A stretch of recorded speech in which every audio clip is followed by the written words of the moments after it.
Okey, sampai juga ke mi kari Kak Lina Bido. Mi kari. Dah ni bahan dia.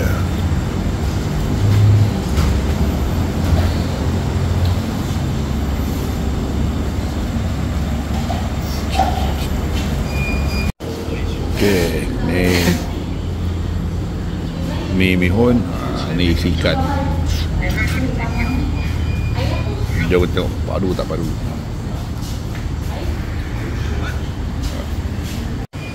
Untung best main buat kedai kosong.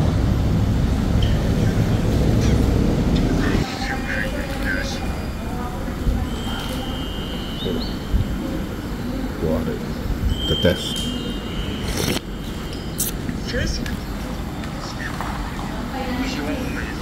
Test sup lah.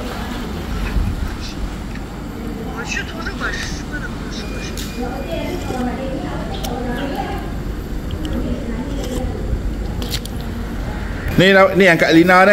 Ya, saya owner ni. Berapa lama dah kedai ni buka? Sudah buka dekat 20 tahun. Oh, memang kat sini je lah 20 tahun tu? Ya, memang dekat sini.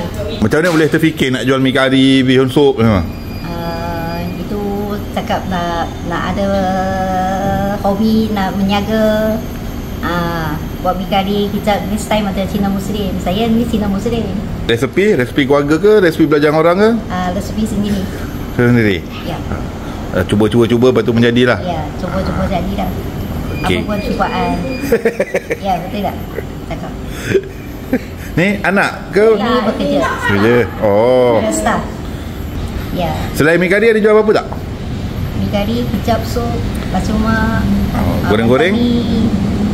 Goreng-goreng ada? Tak ada? Goreng-goreng, kalau pekerja ada datang ada. Oh, ni. Satu kerja petang ya. Kalau cuti dia tak ada lah. Okey. Ya. Jemput datang ke Mi Kari Lina di Bido Perak. Terima kasih customer yang sudah datang lah.